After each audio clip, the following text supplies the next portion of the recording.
Սկսենք։ Հայկական երիտասարդ, զարգացող, ավանդույթներով լի, արժեքներով լի, դեպի առաջ ընթացող, անցյալի հետ կռիվ չունեցող, ներկայում իր լուսավոր ապագան ստեղծող Գյումրի։ Մխիթարյան, այս պահին ինչ մտահոգիչ լուրեր եք ստանում։ Անկեղծ ասած դեռևս էական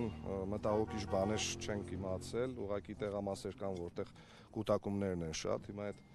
կարելի է թե դրական առումով դիտարկել, թե բացասական, ամենայն դեպս բազմաթիվ դիտորդներ կան, լրագրողներ կան, վստահված անձիկ կան, կարծում եմ ամեն ինչ վերահսկողության տակ է։ Պարոն Մխիթարյան, եթե ընտրվեք, սուսուփուս քաղաքապետ եք լինելու, այսինքն քաղաքի հոգսերով, թե ընդդիմադիր գործիչ եք լինելու, ով պայքարելու է Նիկոլ Փաշինյանի հեռացման համար։ Դուք այն օրը դեբատը տեսել եք, ես սուսուփուս էի։ Դե այս ժամանակ տեխնատու եք, ես քաղաքապետի կարգավիճակով եմ ասում։ Կապրենք կտեսնենք որ ինչ։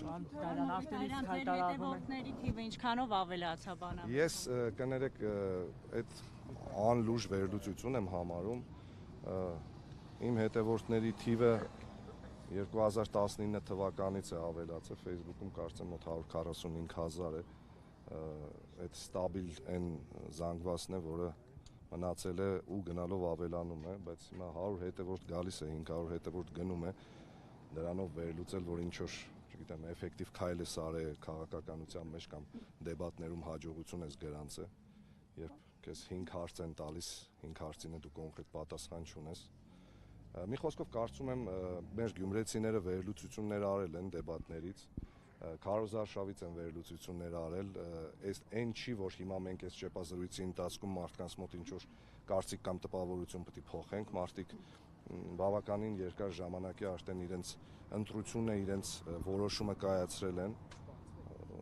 տեսնենք մի քանի ժամ մնացել։ Մխիթարյան, տպավորություն է, որ ընդդիմությունը Այսպեսի լուր տարածվեց երեկ, որ միասնական տեխնացու կա